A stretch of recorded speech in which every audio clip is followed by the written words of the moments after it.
Sapriyadi Syamsuddin, yang merupakan mantan pelapor yang membuat Lina Mukherjee pesakitan kasus penistaan agama, akui siap memberi advokasi gratis guna buktikan pengakuannya nyaris diperas mafia peradilan di Palembang.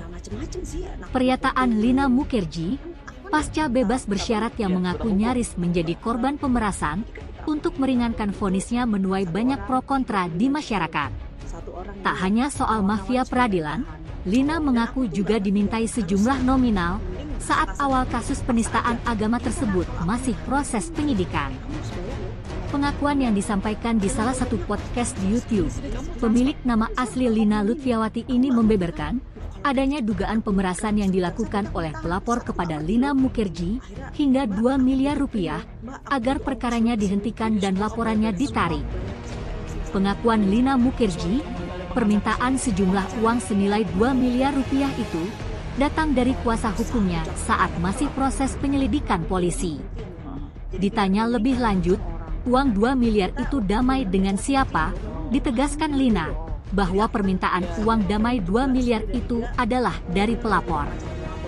Katanya, muncul uang damai senilai 2 miliar itu setelah pengacaranya itu menemui pelapor.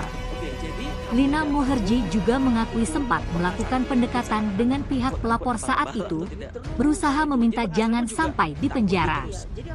Atas pengakuan tersebut, sontak saja mengundang reaksi mantan pelapornya yakni Sapriyadi Syamsuddin yang menepis pengakuan tersebut. Sapriyadi Syamsuddin mengaku, sejak awal melaporkan Lina Mukherjee bukan karena personal dari influencer tersebut, melainkan berkaitan dengan akidahnya sebagai umat muslim yang merasa dinistakan dengan konten Lina Mukherjee, kala itu mengonsumsi kulit babi panggang dengan melafazkan basmalah. Sapriyadi Syamsuddin mengaku, alasan lain yang juga membantah pernyataan Lina Mukherjee soal uang damai adalah kasusnya tersebut berjalan dengan semestinya. Tahapan mulai dari penyelidikan, penyidikan yang ditangani Polda Sumsel, hingga pelimpahan berkas, dan berjalan sidang sampai vonis menurutnya sesuai prosedural. Termasuk dalam masa persidangan pun, Lina Mukherjee diketahui juga telah melakukan banding ataupun kasasi atas putusan majelis hakim. Meski demikian, Sapriyadi tetap mempersilahkan Lina berspekulasi bahwa pelapor menentukan nominal uang 2 miliar saat podcast. Sapriyadi juga menanggapi soal sosok pengacara Lina Mukherjee yang ia ketahui bernama Andi Bashar dikenal dengan sosok pengacara yang baik.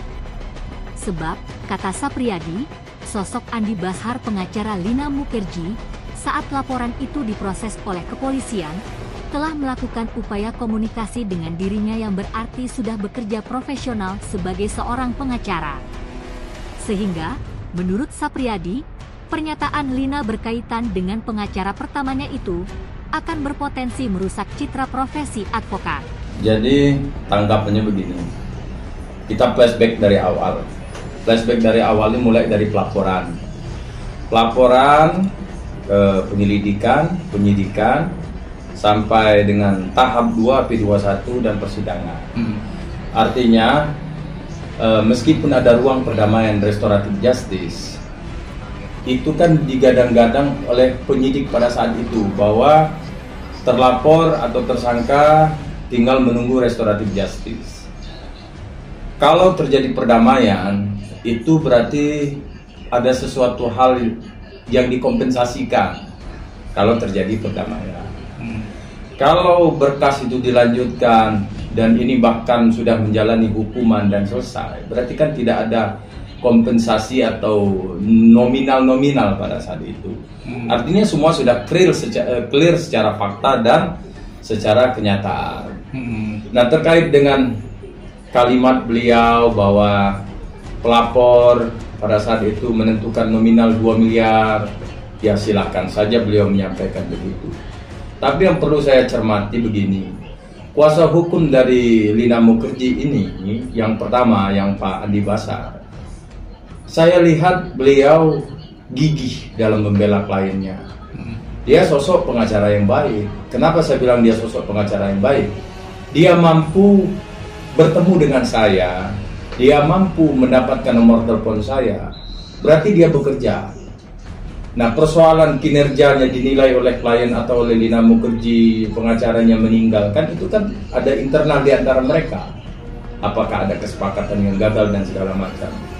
Tapi yang saya khawatirkan, justru statement atau podcast dari Lina Mukherjee ini akan merusak reputasi pengacara. Seolah-olah pengacara itu semua itu bajingan. Seolah-olah pengacara itu semua itu penipu. Seolah-olah kinerja pengacara itu tidak baik. Saya tidak sedang membela kuasa hukum Lina Mukherjee pada saat itu, Pak Andi Basar. Tapi saya yakin Pak Andi Basar adalah pengacara yang profesional.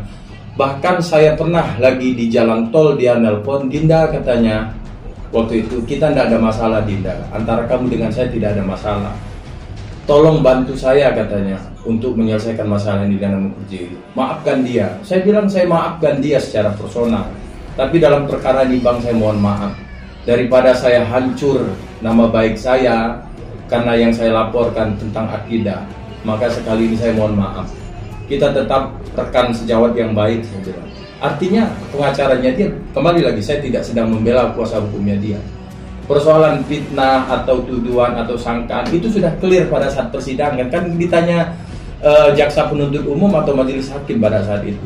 Dan itu sudah clear. Nah, jadi kalaupun ada sangkaan cerita, intinya kan perkara ini sudah selesai terkait dengan 2 miliar.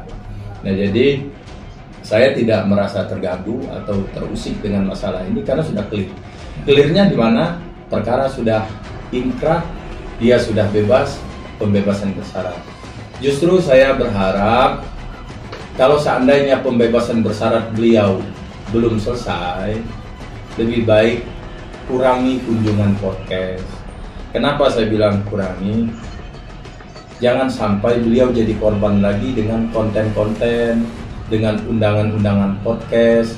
Jangan bikin kegaduhan. Perkara ini sudah selesai. Dan jejak digital saya dalam pelaporan perkara ini boleh diikuti dari awal sampai putusan. Statement saya tidak pernah ada kalimat pembalasan dendam atau karena kebencian saya atau ada kepentingan pribadi saya. Tidak ada hal-hal itu. Semua boleh dicek secara jejak digitalnya. Clear masalah saya dengan beliau bukan masalah pribadi saya dengan beliau, tapi masalah akidah. Siapa lagi yang akan membela agama ini? Siapa lagi yang akan mempertahankan akidah ini kalau nggak kita sendiri? Jadi kalaupun netizen memenggal cerita-cerita ini, ya toh semua sudah selesai. Beliau sudah menggunakan haknya banding, beliau sudah menggunakan haknya kasasi. Itu terkait dengan 2 miliar. Jadi secara tegas kita menyatakan bahwa itu bukan ya, tidak ada. Jadi baik dari pengacara beliau pun tidak ada yang menyampaikan seperti itu, dan saya pun tidak ada menyampaikan seperti itu. Dan saya pastikan pengacara Lina Mukherjee, Pak Andi Basar, pengacara yang baik, pengacara yang sudah berjuang. Persoalan ditinggalkan atau tidak ditinggalkan ini kan pasti ada antara internalnya mereka sendiri. Ya, begitu. Tim Liputan Sumsel Update TV melaporkan.